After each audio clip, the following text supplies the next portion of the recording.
আমি আসলাম যে তুমি ঘুমাইছো কি না তাই কয়টা কথা করতে এলাম, আসে দেখি যে তুমি ঘুমাই পড়েছো, তাই ঘুমাইছিলে কি না তাই দেখছিলাম। কিন্তু আপনি নিচে কি করতেছিলেন? নিচেই কিছু না, মানে অনেকটা মশা পড়লে মশাটা মারিতে। ও মশা মারছে। হ্যাঁ। এখন আপনি ঘুমান নাই? না না, আমি ঘুমাই নেই। হ্যাঁ ছোটো বউ, হ্যাঁ আমার ঘুম আসে না। ও ঘুম আসে না? না তাহলে কি কিছু খাওয়ান দিব না রে?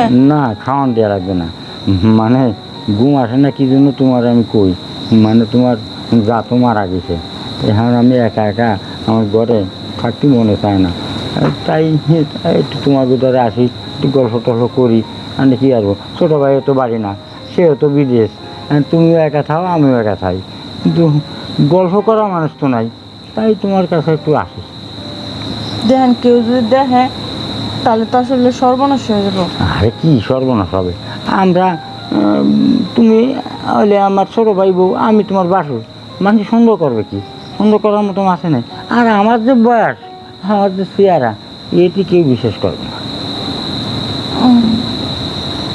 ঠিক আছে, আপনি যান রুমে যান, পরে গল্প করুন না দিনের বেলা। না দিনের বেলা না, আমি একটু গল্প টল্প করি, তারপরে যে শোবানি, নাহলে আমার ঘুম আসতেছে না।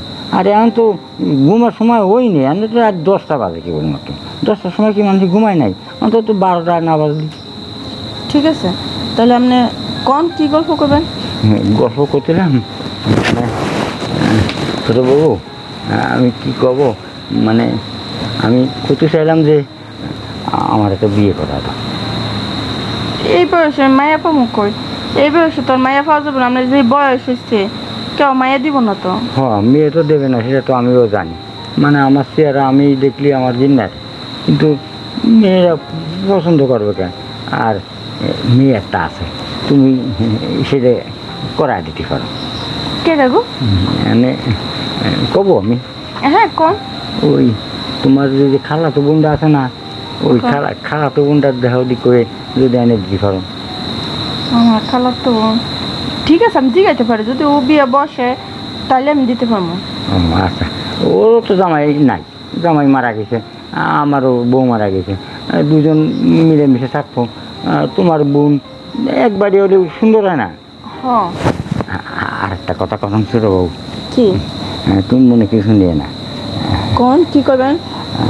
করতে চাইলাম যে ওই যে নীরব তো বাড়ি না, বিদেশ গেছে, মানে এই কয়দিন তুমি থাকতেছো কি? আরে আমি এমনিতে কষ্ট করে থাকতেছি, কি আর করবো, ও তো বিদেশে চলে গেছে। হ্যাঁ হ্যাঁ, বিদেশ চলে গেছে, তোমার মনে কিছু কয় না? কয় তো, এখন আমরা বাসুর মানুষ, আমরা লয় করতে না, কি করবো। ছোটো বউ, এই কথাটা তোমার আমি করতে চাইলাম, মানে তুমি যদি আমার সাথে বিয়ে আগ পর্যন্ত, মানে তোমার সাথে তুমি না এনে দেওয়া পর্যন্ত যদি তুমি আমার সাথে থাকতে, তাহলে আর নীরব তো নীরব, নীরব তো বিদেশে দিয়ে তোমার খোঁজ খবরই নেয় না, ওটা কোনো সমস্যা নেই। ছোটো একটু হয়ে যাক। কি করে কোন নাম না? ওই তো কোনো কিছু করে আমার লক্ষ্যে আমার ছোটো বোনের মতন না তুমি। আচ্ছা তোমার করে আচ্ছা না, শুয়ে পড়ো। এখন আমার ঘুমে ধরতেছে, এখন যে আমি ঘুমাই গিয়া, তুমি খাও, কিন্তু তুমি কি বুঝলে? বুঝছি, এতদিন কষ্ট না কইরা মুখ ফুটে যদি আপনারা কইতাম, তাহলে তো আমার প্রতিদিন এমন হাসি খুশি ভাবেই কাটতো। ও হো হো, মানে তাহলে তুমি হাসি খুশিতে কাটাবা, আর তোমার খালাতো বোনের সাথে তো তাহলে আমি পারবো, তাহলে কি বুঝলে? হ্যাঁ হ্যাঁ, তাহলে আমি তাহলে এখন ঘুমিয়ে যাই, আর রাত্রে কি ডাকছো, আমি যে ঘুমাই তুমি ঘুমাও।